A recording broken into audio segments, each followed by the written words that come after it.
चलिए, आरबीआई हमारा हो चुका था अभी तक, ठीक है। आपका केवाईसी पॉलिसी रह गया है, एक बार आप डिस्कस कर लेना। फोटो शायद आपने क्लिक करी अभी। तो आरबीआई हम लोग ने कवर कर लिया। अब हम लोग बैंक्स के कामों को देखेंगे कि बैंक्स क्या क्या काम करती है और बैंक्स के क्या चीजें होती है असेट्स और क्या चीज होती है लायबिलिटीज, ठीक है। अब पहले थोड़ा सा समझ लेते हैं हम लोग असेट्स और लायबिलिटीज के बारे में, हम लोग थोड़ा समझ लेते हैं। आपकी नॉलेज के हिसाब से साबी, आपको क्या लगता है असेट्स क्या होता होगा? एसेट्स तो उनके पास इक्विपमेंट वगैरह और असेट इन जनरल क्या होता है? जो और करीब हाँ, वो तो ओन करी हुई होती है। और आपको क्या लगता है असेट क्या होता है? किसी का भी, जैसे हम बोलते हैं ना, ये तो मेरा असेट है, इसको तो मैं कभी भी लूज नहीं करूंगी। क्यों, क्या होता है? एसेट्स की मीनिंग क्या होती है, ये भी बता। मतलब हमारा कोई चीज जिसके ऊपर हमारा अधिकार हो, ठीक है। लेकिन आपकी समझ में क्या होता है एसेट, जो आपको मैंने बताया जैसे? एसेट्स मतलब जो हमने चीज ली है वो चीज में। हाँ, मतलब आपकी समझ में क्या होता है असेट? मैंने आपको ब्रीफ कर दिया। असेट मतलब आपका कोई भी चीज जो आपकी ओनरशिप में है। लेकिन और क्या जैसे होता उसमें है? होगा मोबाइल हो गया, किसी भी चीज की खरीदी चीज। वो तो चलो, वो तो बेस्ड ही है। लेकिन पॉइंट इज असेट जनरली किसको, किस चीज को टर्म किया जाता है? जो भी चीज हमारे पास हमारा सोर्स ऑफ इनकम बनता है। जैसे अगर हम लोग ने कोई घर खरीदा, तो घर से, घर को या तो हम सेल करके मनी कमा सकते हैं या उसको रेंट पर रखकर मनी कमा सकते हैं। तो असेट मतलब कोई भी ऐसी प्रॉपर्टी जिससे कि हम सोर्स, जो कि हमारा सोर्स ऑफ इनकम बन सके, ठीक है। तो असेट्स क्या होते हैं? हमेशा ऐसी चीज खरीदेंगे जो आगे आके हमें पैसा कमा के दे सके। असेट हमेशा वही चीज होती है जो हमें सोर्स ऑफ इनकम की तरह से यूटिलाइज हम कर सके।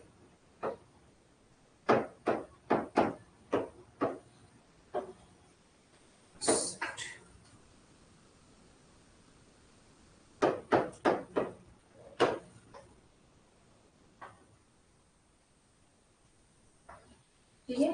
अब आपको क्या लगता है बैंक के लिए क्या असेट होगा? जैसे हम कहते हैं हमारे लिए प्रॉपर्टी, गोल्ड, लैंडिंग शेयर्स। कैसे लैंडिंग कैसे असेट है?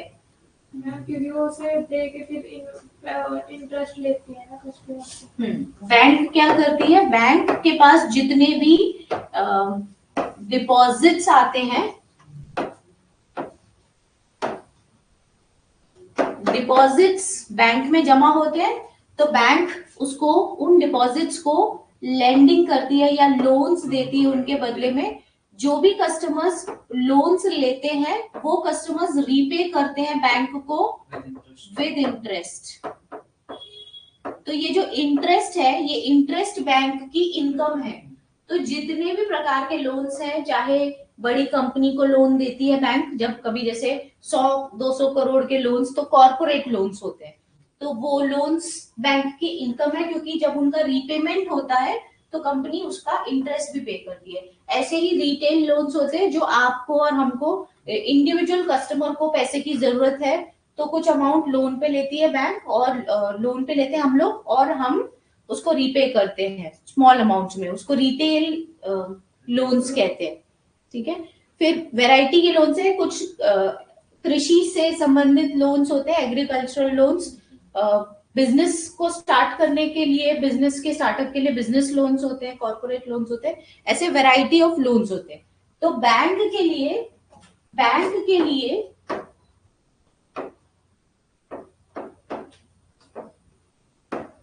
loans are asset products, ठीक है। बैंक्स के लिए लोन्स जो है वो असेट प्रोडक्ट्स हैं।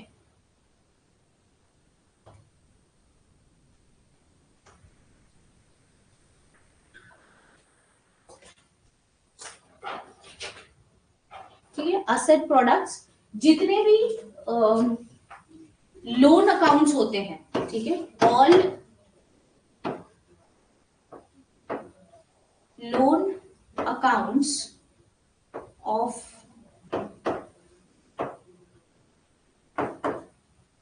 customers are the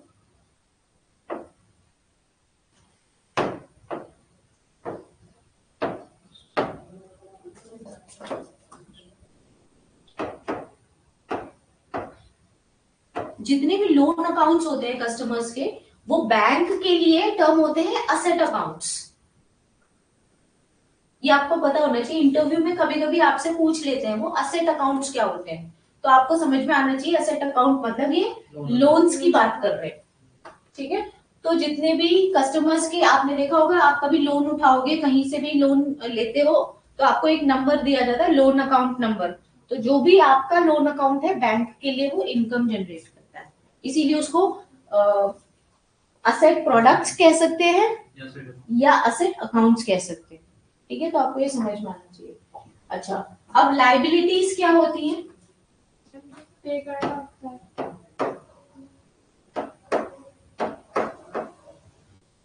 लाइबिलिटीज मतलब जिसमें आपकी रिस्पॉन्सिबिलिटी है, लाइबिलिटी है, आपको पे करना ही है, आपके एक्सपेंसेस भी होते हैं इसमें, ठीक है। लाइबिलिटीज मतलब रिस्पॉन्सिबिलिटीज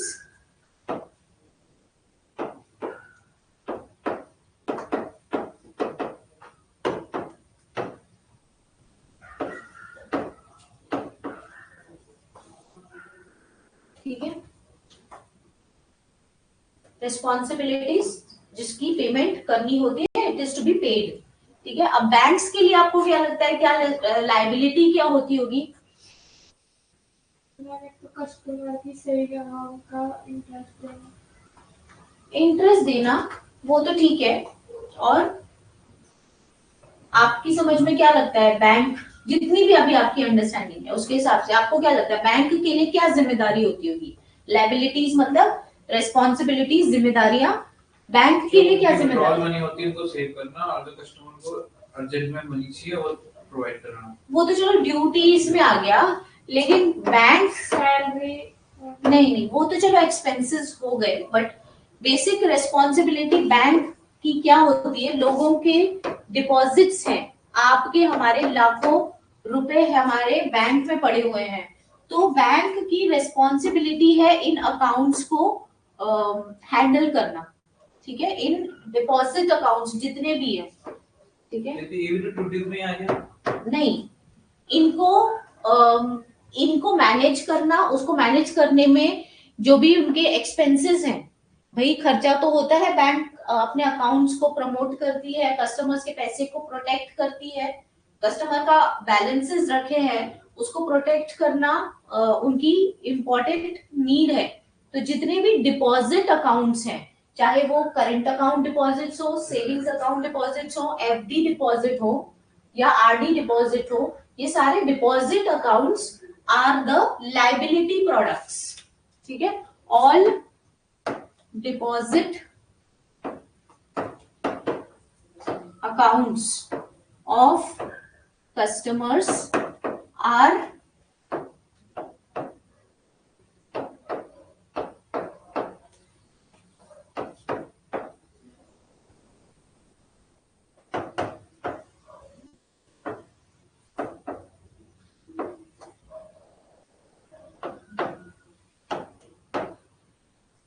बैंक के लिए जिम्मेदारी है कस्टमर्स के डिपॉजिट्स, तो जितने भी अकाउंट्स हैं, चाहे करंट अकाउंट, सेविंग्स अकाउंट, ठीक है, एफडी, आरडी, एफडी, आरडी,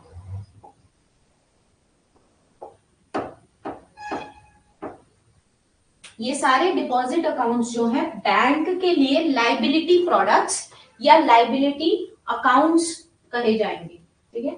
अगर आपसे बैंक पूछती है, अगर आपसे इंटरव्यू पूछता है what are the liability products, तो आपके दिमाग में आना चाहिए लाइबिलिटीज मतलब अकाउंट्स की बात कर रहे हैं, ठीक है। लाइबिलिटीज मतलब जितने भी आपके करंट अकाउंट, सेविंग्स अकाउंट है जिसमें पैसा जमा करती है पब्लिक, उन अकाउंट्स को, डिपॉजिट अकाउंट्स को की लाइबिलिटी बनती है, बैंक की लाइबिलिटी है उनके पैसे को संभालना, उनको इंटरेस्ट पे करना, वो सारी ड्यूटीज, एक्सपेंसेस आते हैं उसके अंदर, तो जो भी एक्सपेंसेस इनको मैनेज करने के लिए बैंक बनाती है वो होते हैं लाइबिलिटी प्रोडक्ट्स या liability accounts for the bank. इतना आप लोग समझ गए?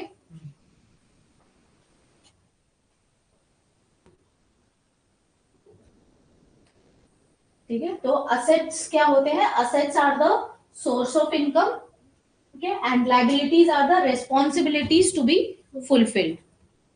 ठीक है, बैंक के केस में असेट्स होते हैं सारे, current account, savings account, FD, RD. Assets नहीं, सॉरी, लाइबिलिटीज होती है।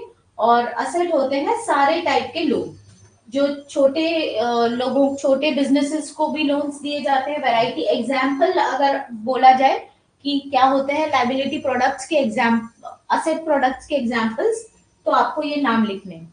ये नाम लिख लिया आप लोगों ने? नाम लिख लीजिए। असेट असेट अकाउंट्स के अंदर में आने वाले आपके लोन, रिटेल लोन्स होते हैं, कॉर्पोरेट लोन्स होते हैं, एग्रीकल्चरल और स्मॉल स्केल इंडस्ट्रीज के लोन। ये इसका फुल फॉर्म पता है ना आपको? नहीं पता है तो मैं यहाँ पे लिख देती हूँ। एमएसएमई मतलब माइक्रो स्मॉल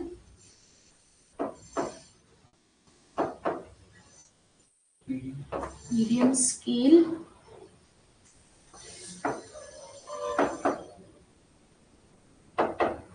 एंटरप्राइजेस। एंटरप्राइजेस मतलब ऑर्गेनाइजेशंस, उनको, छोटे बिजनेसेस को लोन देना।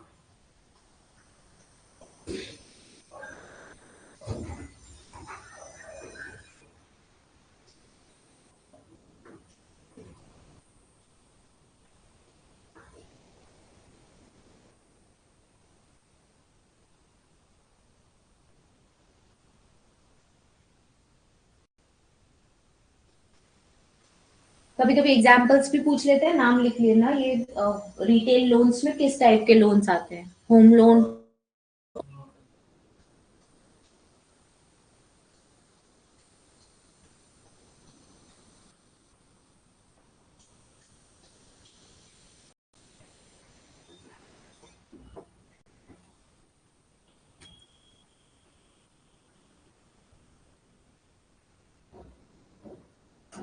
Corporate loans.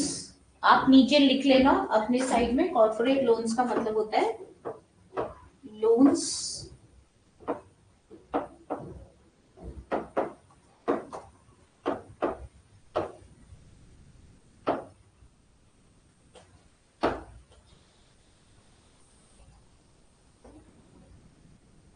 ये हटा देती हूँ, माइक्रो ये तो लिख लिया होगा आप लोगों ने।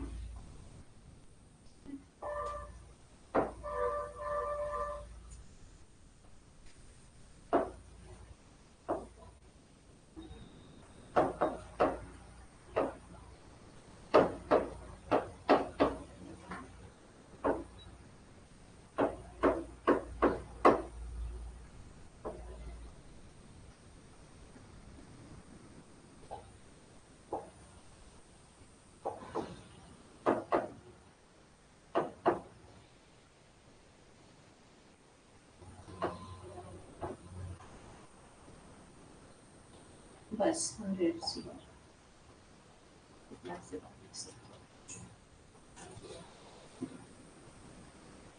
कॉर्पोरेट लोन्स मतलब ऐसे लोन्स जो बड़ी बड़ी ऑर्गेनाइजेशंस को, जैसे अदानी अंबानी को बिजनेस सेटअप करना है, तो उनको कोई छोटा मोटा अमाउंट नहीं होता है, उनका फिर करोड़ों का अमाउंट होता है। ठीक है, जनरली बड़े अमाउंट में ही कॉर्पोरेट लोन्स होते हैं। और रिटेल लोन्स जो होते हैं स्मॉल टिकट साइज लोन्स होते हैं। ब्रीफ इंफॉर्मेशन आप लोग लिख लीजिए। स्मॉल रिटेल लोन्स में नीचे आप नोट लिख लीजिए, small ticket size loans given to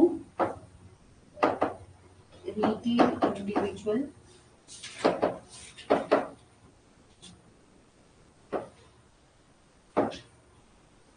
retail individuals customer को छोटे अमाउंट का लोन, उसको हम कहते हैं रिटेल लोन। हालांकि रिटेल लोन हम लोग कवर करेंगे हमारे सिलेबस में बाद में, बट एक ब्रीफ इंट्रोडक्शन अपना पॉइंट लिख लीजिए। ये बड़े लोन्स होते हैं, ये छोटे लोन्स।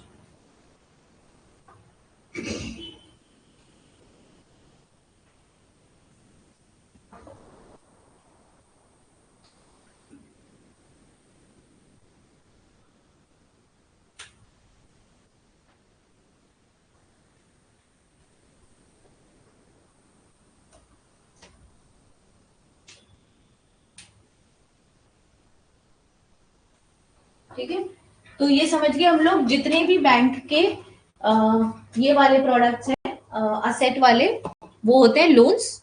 क्यों? क्योंकि बैंक उनसे क्या कमाती है? इंटरेस्ट कमाती है, तो इनकम हो गया ना वो, इसीलिए सारे लोन्स जो है बैंक के असेट प्रोडक्ट्स हैं, और जितने भी डिपॉजिट अकाउंट्स हैं वो बैंक के लिए क्या है? लाइबिलिटी अकाउंट्स है या लाइबिलिटी प्रोडक्ट्स हैं। ठीक है,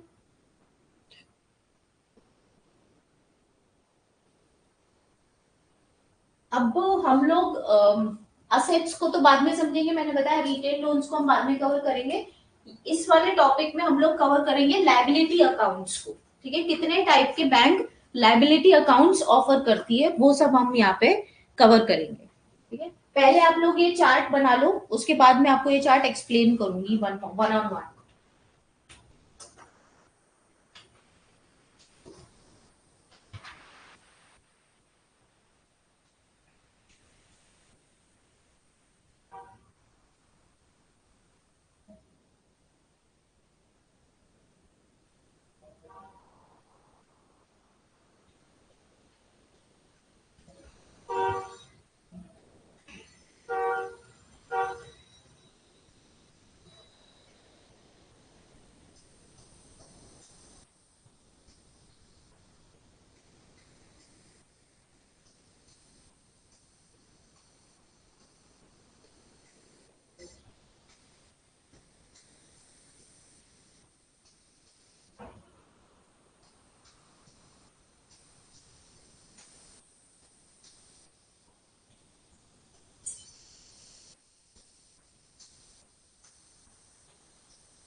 डन। तो अब इधर आ जाते हैं।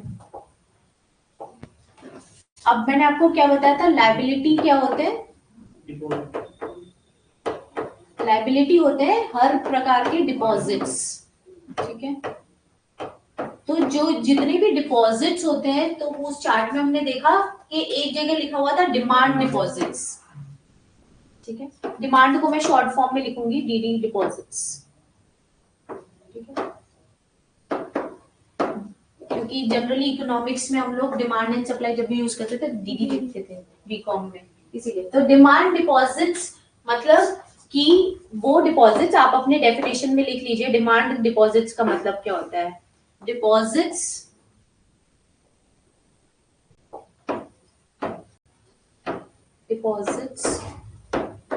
that are operated on the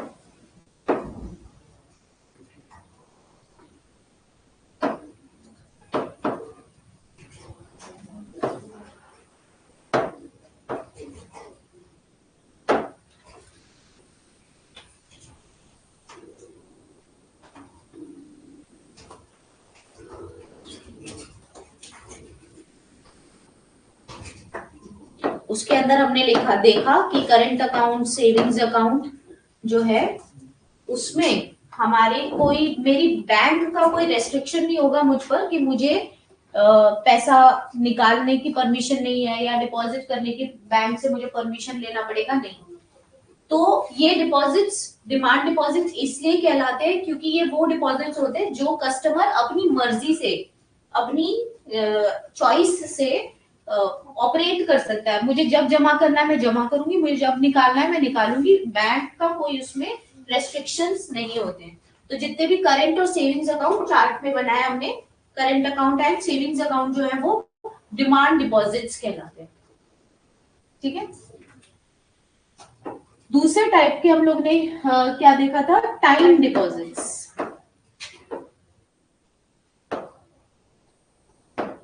अब टाइम डिपॉजिट्स की डेफिनेशन लिख लीजिए। डिपॉजिट्स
ठीक है, ये लिखने की जरूरत नहीं, नीचे तो आप लोगों ने लिखा ये चार्ट, पहले आप लिख लो फिर मैं एक्सप्लेन करती हूँ। ये ऊपर वाला लिख लो जो डेफिनेशन मैंने बताई थी।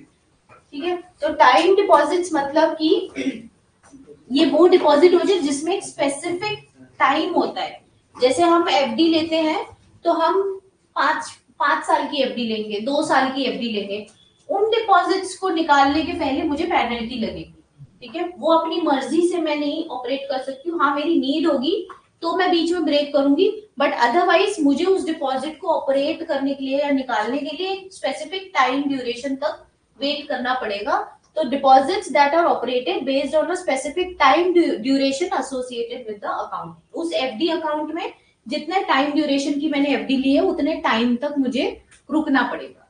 ठीक है, जिसको हम बोलते हैं डिमांड एंड टाइम लायबिलिटीज। इनको in other words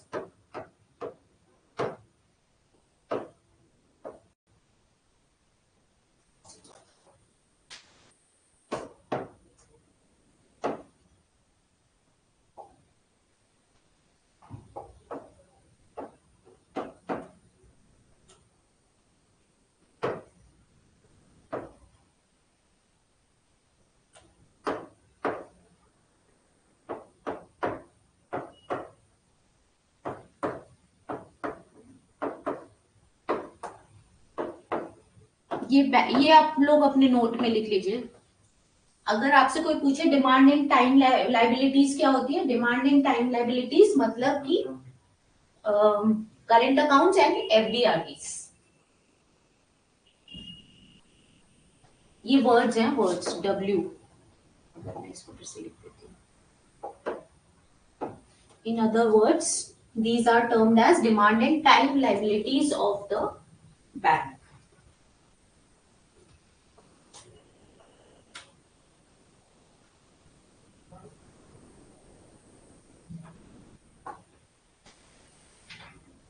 demand and time liabilities, demand and time, वैसे लायबिलिटीज ही यूज किया जाता है।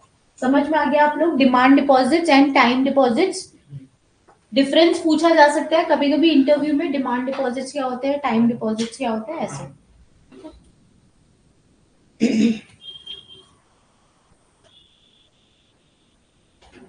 ठीक है।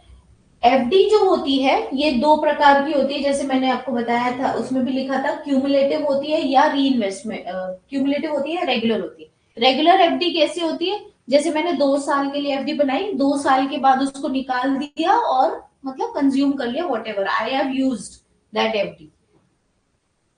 क्यूमुलेटिव या चक्रवर्ती ब्याज वाली जो एफडी होती है, री इन्वेस्टमेंट भी बोलते हैं उसे, क्यूमुलेटिव भी बोलते हैं। तो उसमें क्या होता है, 2 साल की मैंने एफडी ली थी, उसमें जो भी इंटरेस्ट मिला, सपोज मैंने 1 लाख की एफडी करी, उसमें मुझे 10,000 मिला 1 साल में। अब वो 2 साल पूरे होने के बाद वो जो एफडी बनेगी विद इंटरेस्ट, जो मेरा 10,000 ऐड हुआ, 1,10,000 की एफडी अगले साल बनेगी। या मैं ऐसा भी कर सकती हूँ कि मैं 1 लाख निकाल दूं, बचा हुआ इंटरेस्ट है उसके ऊपर मैं फिर से एफडी बना दूं, वो मेरे ऊपर है, मैं क्यूमुलेटिव किस तरह से लेती हूँ। चक्रवर्ती में री इन्वेस्ट हो जाता है या वो वापस से इंटरेस्ट जो है बन के एफडी बन जाता है। ठीक है, तो दो तरीके से हम एफडी कर सकते हैं। इतना भी समझ में आ गया आप लोगों को? डिमांड एंड टाइम लायबिलिटीज, ये चार्ट पूरा क्लियर है? ओके। अब कुछ जितनी भी हमारी डिमांड एंड टाइम लायबिलिटीज में जो पहली डिमांड लायबिलिटी थी, सेविंग्स अकाउंट, ठीक है, वो उसके बारे में हम लोग थोड़ा डिटेल में जाएंगे कि सेविंग्स अकाउंट क्या होता है, सेविंग्स अकाउंट के फीचर्स या उसके अंदर आने वाली फैसिलिटी क्या होती है, कौन अप्लाई कर सकता है, एलिजिबिलिटी क्या है, ये सब हम लोग सेविंग्स अकाउंट के बारे में समझेंगे। तो सेविंग्स अकाउंट क्या होता है, बेसिकली लोग अकाउंट ओपन करते हैं ताकि उनका पैसा सेफ रहे, सबसे पहले तो सेफ रहे, दूसरा सेविंग्स के लिए भी, क्योंकि अगर हम पैसे को घर में रखते हैं तो वो बढ़ के हमें इंटरेस्ट नहीं पे करता है। हम अगर बैंक अकाउंट में रखेंगे तो बैंक हमें उस पैसे के ऊपर इंटरेस्ट भी देगी, हमारा पैसा भी सेफ रहेगा। तो बेसिक ऑब्जेक्टिव ये रहता है कि सेविंग का, सेफ्टी का और इंटरेस्ट का। ठीक है। दूसरी बात यह है कि कलेक्शन ऑफ पेमेंट सर्विस, अगर मुझे किसी को पे करना है तो मुझे हर बार कैश में मतलब डीलिंग्स करना डिफिकल्ट हो जाता है। अगर वही चीज मेरे पास कोई अकाउंट है, बैंक अकाउंट है, तो किसी का पेमेंट रिसीव करना यानी कि कलेक्शन सर्विस, और किसी को पे करना मेरे लिए आसान हो जाता है। तो कलेक्शन एंड पेमेंट सर्विस को अवेल करने के लिए मेरे लिए बैंक अकाउंट होना इंपॉर्टेंट होता है। ठीक है। एलिजिबिलिटी क्या है, कोई भी पर्सन, 18 साल के ऊपर की बात हो रही है अभी, माइनर्स की, तो कोई भी पर्सन इंडिविजुअल है तो वो ले सकता है। वैसे तो माइनर्स के लिए भी सेपरेट एक सेविंग्स अकाउंट आता है, तो वो भी ऑप्शन अवेलेबल है। बेसिकली किसी भी रिटेल इंडिविजुअल कस्टमर को अगर बिजनेस का अकाउंट नहीं खोलना है, मुझे अपना अकाउंट खोलना है, अपनी सेविंग्स के लिए खोलना है, तो उसको मतलब उसको रिटेल इंडिविजुअल कस्टमर कहते हैं। ठीक है, कोई भी रिटेल कस्टमर जब अपने लेवल पर अकाउंट खोलता है, बिजनेस के लिए अलग अकाउंट है, वो देखिए। कितने टाइप्स होते हैं, नॉर्मल सेविंग्स अकाउंट होता है जो एक एडल्ट को मिलता है अबव 18 का, एक माइनर्स के लिए होता है, एक बीएसबीडीए के लिए होता है, मतलब ऐसे बैंक अकाउंट्स जो लो इनकम कैटेगरी वाले लोग हैं उनके लिए, और जिन लोगों ने रजिस्टर किया है प्रधानमंत्री जनधन योजना में उनके लिए अलग टाइप के अकाउंट्स है। हालांकि फीचर्स दोनों के सेम है, बट ये योजना स्पेसिफिक जो प्रधानमंत्री मोदी जी ने स्टार्ट की है उसके अंडर में आता है। ठीक है, तो आप ये ब्रीफ डिटेल्स लिख लीजिए। सेविंग्स अकाउंट के बारे में अगर आपसे कुछ पूछा जाएगा तो ये सारी चीजें आप बताएंगे, डेफिनेशन में आप ये सारी चीजें बताएंगे, फिर फीचर्स, एलिजिबिलिटी, ये सब बता सकते हैं।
ठीक है, तो ये हम लोग फीचर्स समझ गए। आपसे सेविंग्स अकाउंट के बारे में पूछेंगे तो इंट्रोडक्शन इस तरह से आपका फ्लो जाएगा आपके आंसर में।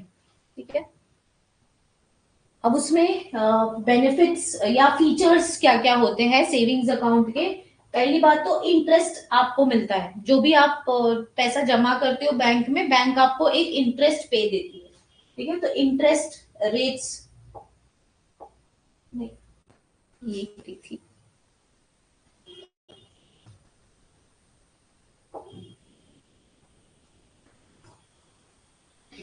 तो इंटरेस्ट मिलता है।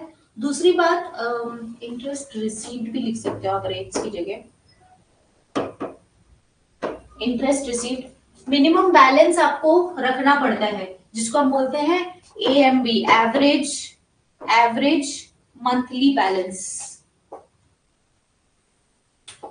एवरेज मंथली बैलेंस ये मेंटेन करना पड़ता है। आपको पता होगा प्राइवेट सेक्टर बैंक्स में मोस्टली 10,000 से ऊपर के बैलेंसेस होते हैं और गवर्नमेंट बैंक्स में 2,500-3,000 का एवरेज बैलेंस आपको रखना है। कैसे कैलकुलेट होता है वो बाद में देखेंगे, बट ये एक मिनिमम आपको एवरेज बैलेंस रखना होता है। ठीक है, विड्रॉल फ्लेक्सिबिलिटी, आप जब चाहो तब इसको निकाल सकते हो as per, but with restrictions होता है। विड्रॉल फ्लेक्सिबिलिटी यहाँ पे लिखा है ना मैंने, हाँ ठीक है। विड्रॉल फ्लेक्सिबिलिटी आप कैसे भी निकाल सकते हो। ATM फैसिलिटी आपको मिलती है इसमें सेविंग्स अकाउंट में। अगर आप डेबिट कार्ड के लिए अप्लाई करते हो तो डेबिट कार्ड भी आपको इशू होता है। पासबुक चेकबुक इशू होती है। पासबुक चेकबुक से ये है कि आप निकाल सकते हो, और पासबुक आप वो देख सकते हो, अपना स्टेटमेंट वगैरह स्टेटस देख सकते हो कितने बैलेंसेस है। प्लस पासबुक को आप एज एन एड्रेस प्रूफ भी यूज कर सकते हो। नो अपर एज बार, मतलब हायर एज सीनियर सिटीजन का भी है तो भी वो सेविंग्स अकाउंट ओपन कर सकता है। इंटरनेट बैंकिंग और मोबाइल बैंकिंग की फैसिलिटी भी होती है। Internet banking, mobile app, mobile banking. ठीक है, मोबाइल बैंकिंग वो होती है जब आप ऐप यूज करते हो किसी भी बैंक का, जैसे SBI का यूनो ऐप है, हर बैंक का अपना अपना ऐप होता है। No limit on the account tenure, कब तक आपको रखना है एज सच कोई लिमिट नहीं होता है टेन्योर पे। जो हम देखेंगे अभी BSBD उसमें कुछ रेस्ट्रिक्शंस है, बट ये नॉर्मल जो सेविंग्स अकाउंट होता है उसमें नहीं होता है। Restrictions on the number of transactions, इसमें एक ये चीज है कि आप मल्टीपल ट्रांजैक्शंस नहीं कर सकते हो। अगर आपका मल्टीपल ट्रांजैक्शन होता है तो वो सस्पिशियस या डाउटफुल समझा जाता है। कैसे समझा जाता है वो बाद में समझाऊंगी, बट रेस्ट्रिक्शंस है सेविंग्स अकाउंट में। आप मल्टीपल ट्रांजैक्शंस नहीं कर सकते हो। And restrictions on the huge amount of deposits, 100 crore, 500 crore, 1 crore का अमाउंट आप ऐसे नहीं रिसीव कर सकते हो अपने सेविंग्स अकाउंट में। रेस्ट्रिक्शंस होते हैं क्योंकि बैंक नजर रखती है। मैंने आपको बताया था केवाईसी पॉलिसी में मॉनिटरिंग ट्रांजैक्शंस, तो रेस्ट्रिक्शंस होते हैं बड़े अमाउंट के डिपॉजिट्स पर और आपके नंबर ऑफ ट्रांजैक्शंस पर। इजी एग्जिट है, आप जब चाहो तब इसको क्लोज कर सकते हो if you are not satisfied. तो ये कुछ फीचर्स नोट डाउन कर लो।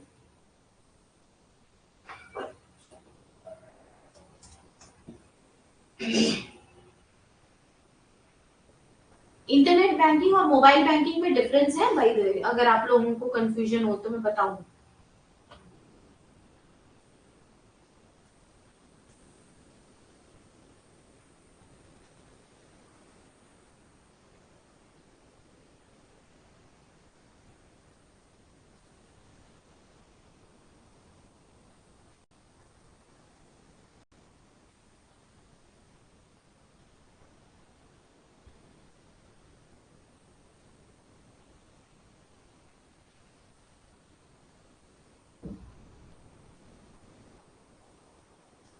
एएमबी का अगर फुल फॉर्म याद हो तो एवरेज मंथली बैलेंस मेंटेन किया जाता है।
ठीक है, तो ये हो गया हमारा सेविंग्स अकाउंट के फीचर्स। अब कुछ माइनर अकाउंट्स होते हैं। तो माइनर अकाउंट्स बेसिकली ऐसे बच्चों को फैसिलिटेट करने के लिए बनाए गए हैं ताकि वो 18 साल के नीचे भी अगर अपने पैसे जमा करना चाहे तो उनको ये फ्लेक्सिबिलिटी मिलनी चाहिए। बैंक के डिपॉजिट्स भी बढ़ते हैं इन दिस केस, उनके अमाउंट जितने भी होते हैं, तो बैंक चाहती है कि ज्यादा से ज्यादा लोग बैंकिंग की फैसिलिटी यूज करें। ठीक है, तो 18 साल के नीचे वालों के अकाउंट्स को हम कहते हैं minor accounts. Minors have the access to the passbook, chequebook and ATM cards. उनके पास भी अवेलेबिलिटी होती है, बट उसमें कुछ रेस्ट्रिक्शंस होते हैं as per the terms and conditions of every bank. हर बैंक के अपने टर्म्स एंड कंडीशंस होते हैं, उसके हिसाब से वो फ्लेक्सिबिलिटी देता है। But usages of each comes with its own set of restrictions. जैसे मैंने बोला, उसमें जैसे कोई बैंक होगी 10 साल के ऊपर आपको डेबिट कार्ड दे देगी, कोई बैंक होगी 10 साल के ऊपर वाला बच्चा है उसको डेबिट कार्ड नहीं देगी, 15 साल के ऊपर देगी। तो उनके इंडिविजुअल रेस्ट्रिक्शंस होते हैं depending on bank to bank. ठीक है, like they can get access to these facilities with the parental consent. अगर उनके पास परमिशन है विड्रॉवल की, तो पेरेंट की कंसेंट लेकर वो विड्रॉवल या फैसिलिटी अवेल कर सकते हैं। तो ब्रीफ इंफॉर्मेशन लिख लीजिए। माइनर अकाउंट्स क्या होते हैं? वो अकाउंट्स जो 18 साल वालों के नीचे के लिए होते हैं। ठीक है, उनकी जो फैसिलिटी होती है रेस्ट्रिक्टेड होती है as per the bank to bank, it varies from bank to bank. कुछ पॉइंट्स आप लिख लीजिए, स्मॉल पॉइंट्स में लिख लीजिए।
वेरीज का मतलब ये होता है कि डिफर करती है, वेरी करती है। ठीक है, बैंक टू बैंक फैसिलिटी कम या ज्यादा होती है।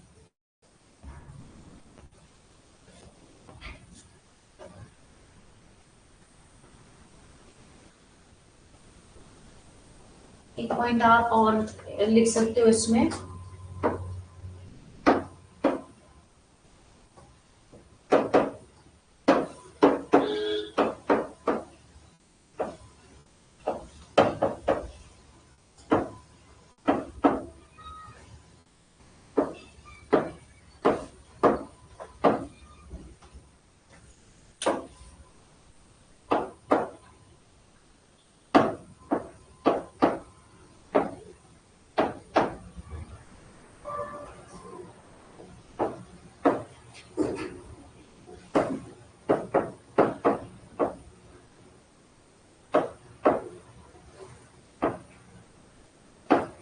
ठीक है, objective to provide minors account is to facilitate the minors to deposit small savings.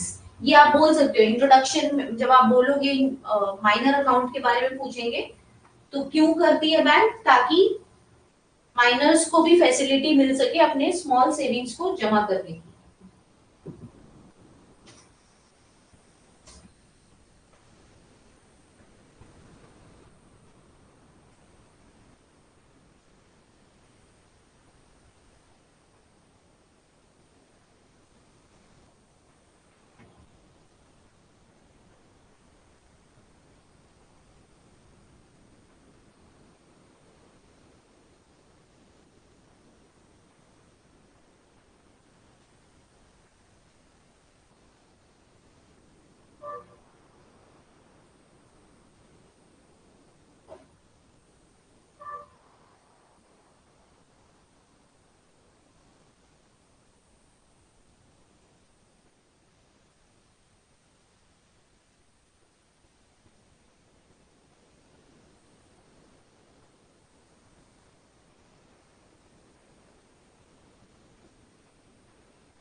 Is to deposit आएगा अगर आप लोगों ने किया है तो यहाँ पे is to facilitate the minor.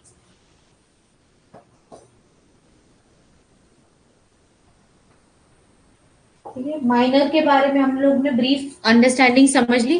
अब वैरायटी के माइनर अकाउंट्स होते हैं। कुछ ऐसे अकाउंट्स होते हैं जो अंडर गार्डियनशिप अकाउंट्स कहलाते हैं, जिनको हम ऐसे टर्म करते थे अंडर गार्डियनशिप। ठीक है, अंडर गार्डियनशिप अकाउंट, इसमें क्या होता है बेसिकली अंडर गार्डियनशिप अकाउंट में कोई सेपरेट पेरेंट और माइनर का नाम नहीं होता है। अकाउंट को ऑपरेट करने वाला उनका पेरेंट ही होता है, गार्डियन, लेकिन नाम माइनर का होता है। ठीक है, तो जैसे उसमें लिखते हैं under guardianship account mister A, ऐसे नहीं,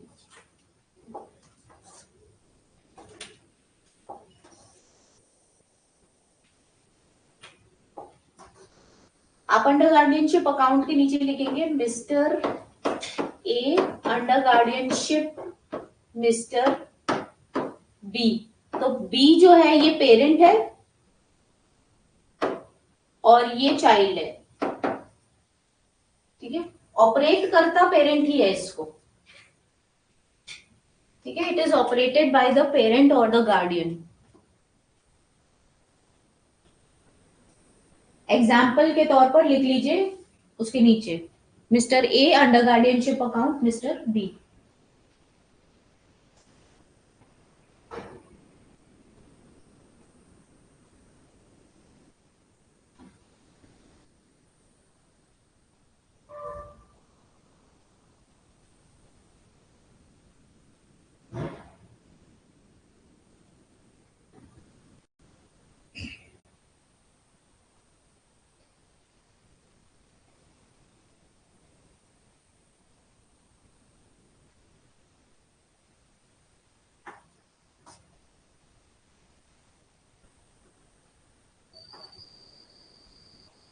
सेकेंड टाइप का जो अकाउंट होता है जॉइंट अकाउंट, इसमें जैसे हम लोग ने देखा सेपरेट कोई फर्स्ट होल्डर सेकेंड होल्डर वाला कॉन्सेप्ट नहीं होता है, एक ही ऑपरेट करता है और एक का ही नाम रिफ्लेक्ट होता है।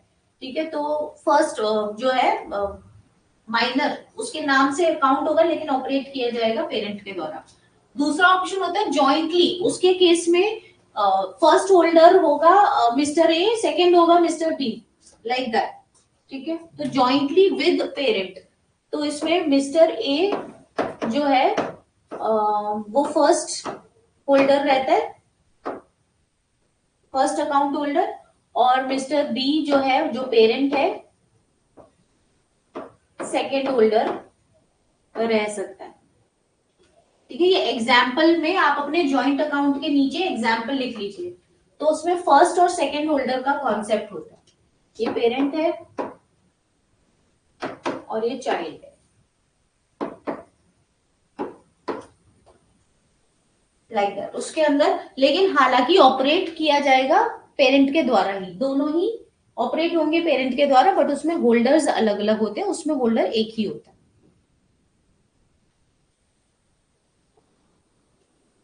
ये जॉइंट के केस में।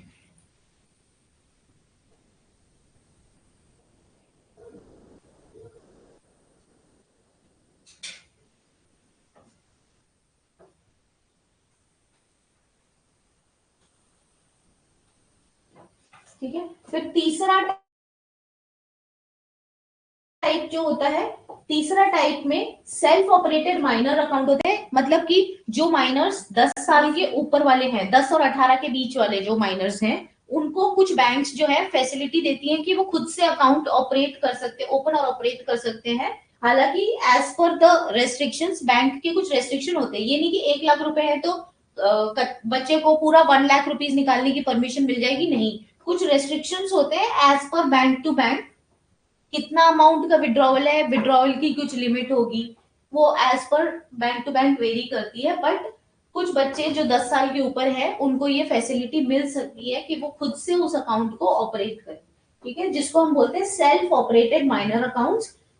these are for the minors that operate that self operate their accounts as per the guidance of the bank. ये लिख लो आप लोग, लिख लिया आप लोग ने?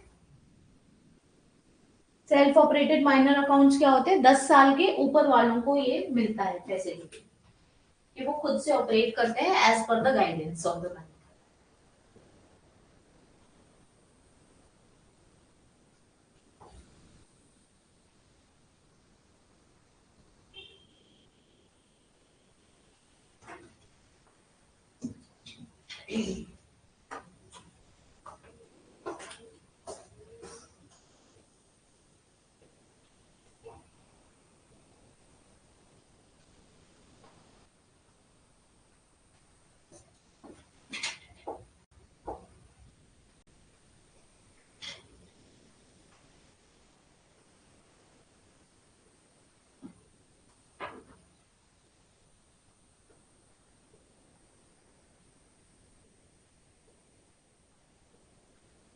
ठीक है. अब ऐसे भी अकाउंट्स होते हैं जो जॉइंटली दो माइनर्स, जैसे दो माइनर है 10 साल के ऊपर के, जैसे फर्स्ट होल्डर है, फर्स्ट होल्डर जो है वो 10 इयर्स का है. ठीक है. सेकेंड होल्डर जो है वो 12 इयर्स का है. दोनों ही 10 साल और 18 साल के बीच में है. तो ऐसे in that case self operated minor accounts के तरह से जॉइंटली 2 माइनर्स कैन ओपन. ठीक है. 10 साल के ऊपर होने चाहिए बस. ये समझ गए आप लोग? टाइप्स समझ गए? अगर आपसे कोई भी पूछे, मोस्टली कभी अगर पूछा तो ये पूछ सकते हैं सेल्फ ऑपरेटेड, बाकी तो इतना बहुत कम पूछते हैं क्योंकि ये थोड़ा सा डिफरेंट है और लोगों को कम पता होता है. तो ये 10 साल वाला पूछा जा सकता है. ठीक है. क्लियर है सारा ये टाइप्स ऑफ माइनर अकाउंट्स?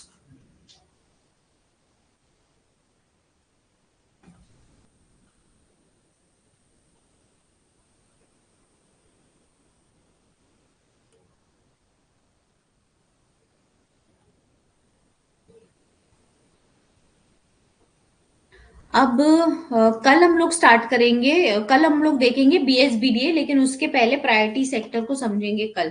ठीक है. कल कंटिन्यू करते हैं इसको. फिर अभी 1 बज चुके हैं. Let us and the session for today.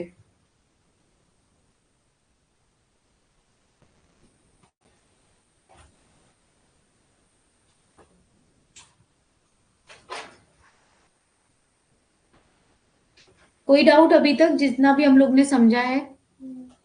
ठीक है. घर में जाके आपको थोड़ा टाइम डिवोट करना पड़ेगा, चीजें ऐसे याद नहीं होंगी. ठीक है. थोड़ा सा पढ़ लेना जो भी चीजें हैं आप लोग गो थ्रू करते हो तो. वेलकम. वेलकम.